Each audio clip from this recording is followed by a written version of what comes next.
ସାଙ୍ଗମାନେ ନମସ୍କାର। 5 ଦିନ ପରେ ପୁଣି ଆସିଗଲି ମୁଁ ଭୁବନେଶ୍ୱର।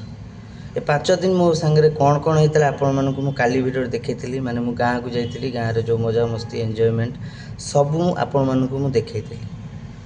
ସବୁବେଳେ ମୁଁ ଆପଣଙ୍କୁ କହେ ଗାଁ ଗାଁ ସହର ସହର, ଏକଥା କାହିଁ ଜାଣିଛନ୍ତି ସାଙ୍ଗମାନେ? ଗାଁରେ 5 ଦିନ ମୁଁ ବହୁତ ମଜାମସ୍ତି କରିଛି, ଟେନସନ୍ ନାହିଁ।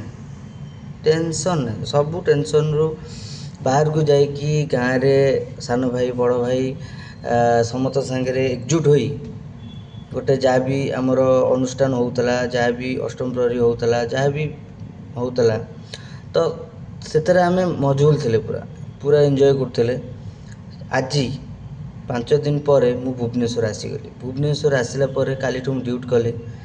ତ ଡ୍ୟୁଟିରେ ପୁଣି ଭାଗଦୌଡ଼ ଚାଲିବ, ପୁଣି ସଂଘର୍ଷ ଚାଲିବ, ପୁଣି ଡ୍ୟୁଟିରୁ ଘରକୁ, ଡ୍ୟୁଟିରୁ ଘରକୁ, ଡ୍ୟୁଟି ଏମିତି ହିଁ ଚାଲିବ।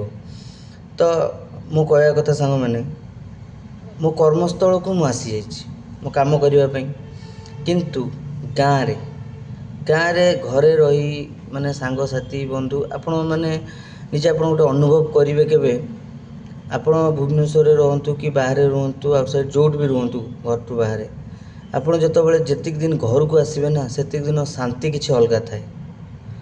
ସେଇ ଗାଁର ମାଟି ପାଣି ପବନ ଦେହରେ ବାଜିଗଲେ ନା ପୁରା ଆତ୍ମା ଶାନ୍ତି, ଆଉ କିଛି ଦରକାର ନାହିଁ ସାଙ୍ଗମାନେ। ଯେଉଁମାନେ ବାହାରେ ରହୁଛନ୍ତି ସେମାନେ କେତେ ଟେନସନ୍ରେ ରହୁଥିବେ, କେତେ କାମ ଟେନସନ୍ ଇଏ ସିଏ, ମାନେ ଖାଲି ଚିଡ଼ଚିଡ଼ାପଣ, ଘରୁ ଇଏ ସିଏ, ପୁଣି ଡ୍ୟୁଟି, ପୁଣି ଇଏ ସିଏ, ଏମିତି ହେଇକି ଜୀବନଟା ଯିବ। କିନ୍ତୁ 5 ଦିନ ପରେ ମୁଁ ଯେତେବେଳେ ଆଜି ଆସିଲି ଡ୍ୟୁଟି, ଜମା ଡ୍ୟୁଟି କରିବାକୁ ସାଙ୍ଗମାନେ ଇଚ୍ଛା ନାହିଁ। କାହିଁକି ଜାଣିଛନ୍ତି? ମାନେ ଆପଣ ଯଦି ଏଠି ଡ୍ୟୁଟି କରୁଛନ୍ତି ଠିକ୍ ଅଛି, ଏଇଟା ଆମ କର୍ମସ୍ଥଳ, ସେଇଟା କିନ୍ତୁ ଜନ୍ମସ୍ଥଳ। ଯେତେବେଳେ ଆପଣ ଗାଁକୁ ଯିବେ, ଗାଁର ଯଦି ଆପଣ ନ ଯିବେ ଗାଁକୁ, ସେ ମାଟି ପାଣି ପବନ କ'ଣ କହିବେ?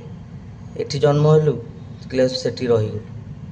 ନା, ଏଟା କର୍ମସ୍ଥଳ, ସେଟା ଜନ୍ମସ୍ଥଳ, ସେଠିକି ଆମେ ଯିବା ଉଚିତ।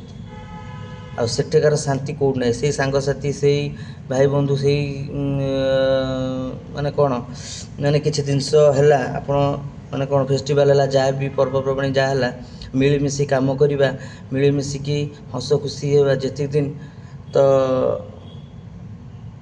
ଆମେ ସାଙ୍ଗ ହେଇକି ରହିବା, ମାନେ ଗୋଟେ ଆତ୍ମୀୟତା।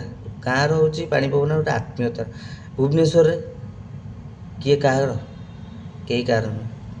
ସମସ୍ତେ ଯେଝା ବାଟରେ ଖୁସି ଅଛନ୍ତି। ତେଣୁକରି ସାଙ୍ଗମାନେ ପୁଣି ମାସ ପୂରିବ, ଏ ମାସ ତ ଛୁଟି ସରିଗଲା, ପୁଣି ମାସ ପୂରିବ, ପୁଣି ଗାଁକୁ ଯିବା, ପୁଣି ମଜାମସ୍ତି କରିବା, ଆଉ ମାଲପାଲ ଯାହା ବି ହେବ। ଓକେ, ଭିଡ଼ିଓଟି କେମିତି ଲାଗିଲା ଲାଇକ୍ କରିବେ, କମେଣ୍ଟ କରିବେ। ଜୟ ଜଗନ୍ନାଥ।